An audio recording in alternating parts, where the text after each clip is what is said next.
All right, folks, welcome back to the channel. Going to start today out by with some security news.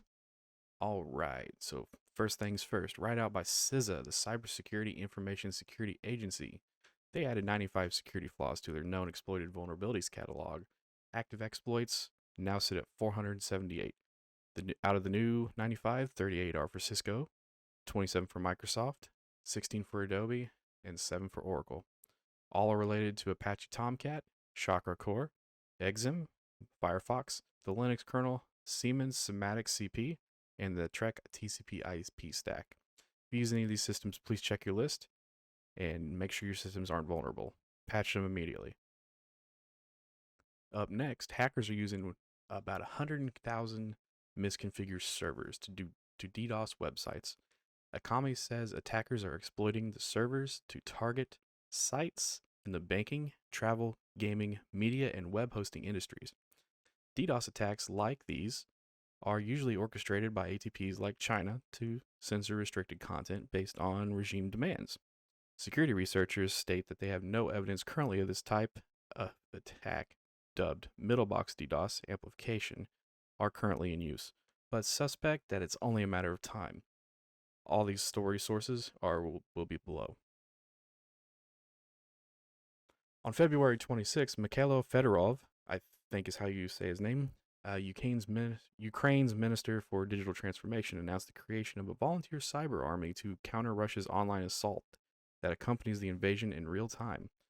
We have lots of talented Ukrainians in the digital sphere: developers, cybersecurity specialists, designers, copywriters, and marketers, stated on the Telegram official channel.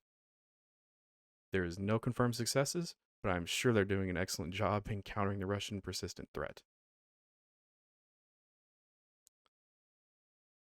According to official press release, Microsoft has successfully completed its acquisition of Nuance Communications, with new AI expertise on board covering healthcare, financial services, retail, and telecommunications. We can expect a leap forward in capabilities on Azure's machine learning platform, especially with the new resources at Nuance's disposal. Now we're just going to do some rapid fire headlines. In AWS news, everything new this week. Well, not everything, but the big ones. Cypher Suites and Amazon Aurora Postgres SQL are now configurable. Amazon RDS now supports MariaDB versions 10.67, 0.515, 0.4.24, 0.3.34, and 0.2.43, all version 10 following that. Asynchronous inference added support for SageMaker in the Python SDA or SageMaker in the Python SDK. Amazon FSx for OpenZFS data storage is now customizable to optimize performance in database applications. Moving on to GCP, Google Cloud. GCP, Google Cloud Professional. Sorry, I was looking at certifications yesterday and I got that one on the mind for some reason. So, Google Cloud news. Google Cloud Deploy now supports Anthos clusters. Google Cloud Managed Services for Prometheus is now generally available to the public. EventArc is now HIPAA compliant. And don't forget, the Google Data Cloud Summit is April 6th at 9 a.m. noon Pacific Standard Time. Thanks for swinging by. We'll see you later.